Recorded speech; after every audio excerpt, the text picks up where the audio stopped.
economic development in Queens. So I have blinders on. You have to excuse me because my extent of world knowledge is very limited. It's interesting. My wife works for the United Nations. I direct Queens Economic Development. So in our house, she's global, I'm local.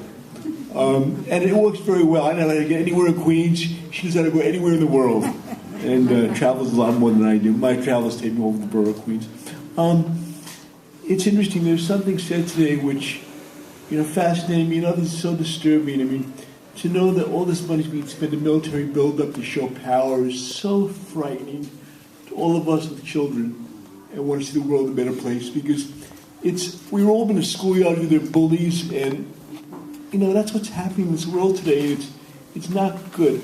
I want to demonstrate and discuss a little bit of the other side of what's happening here in Queens, which maybe I'm naive, but I believe it's a beacon of hope. There's a book that just came out a few months ago called Pax Ethnica, P-A-X, Pax Ethnica, and it talks about places where diversity works. And they mentioned Queens County is one of those places. Also, interestingly enough, like Kerala, India is one of the communities where diversity has worked for hundreds of years. And speaking of hundreds of years, I want to go back a bit. We have people here from Queens and people from other places in the city or in the region and people from different parts of the world. We're in Flushing, Queens. About 4 blocks away from us is the Down House, the one on Down Street. And Flushing is the home of something called the Flushing Remonstrance. For those who don't know of it, when this city was New Amsterdam in the mid-1600s, there was a Dutch mayor, Peter Stuyvesant, and he had a rule that said, you only worship the Dutch Reformed Church. He instituted that rule. And the people in Flushing, which is then called Vlissing, said, wait a minute, we're not all Dutch Reformed. We're Catholic, we're Jews, we're Turks, Muslim, and Native American Indians. We worship different things. They protested this. They were thrown into prison. They wrote a document called the Flushing Remonstrance. They were thrown into prison here in New Amsterdam, but word got back to the charters of the New Amsterdam colony in Amsterdam and Holland, and they were vindicated 2 years later. That document, the Flushing Remonstrance, became basically they found in the Bill of Rights, the Constitution, it's going to be built on the sense of tolerance. So it all began about 6 blocks from here. And the great thing is, as we walk around this community, for those who have not explored it a little bit, you see it here today. The diversity and tolerance is really interesting. And I like to think that what happened 50 years ago carries over to today. Queens County, part of New York City, 8 million people in New York City, 2.3 million people in Queens, and as Richie said, the most diverse place in the world. 160 languages and dialects are spoken.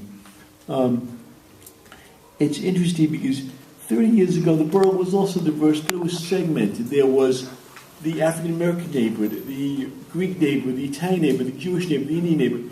Now there's the blend.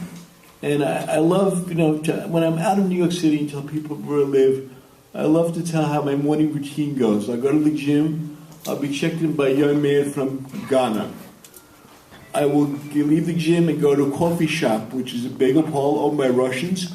But the staff is Mexican cousins, Ricky, Carlos, and Carlitos. I'll go across the street, I get the coffee there, but I like to get a croissant sometimes.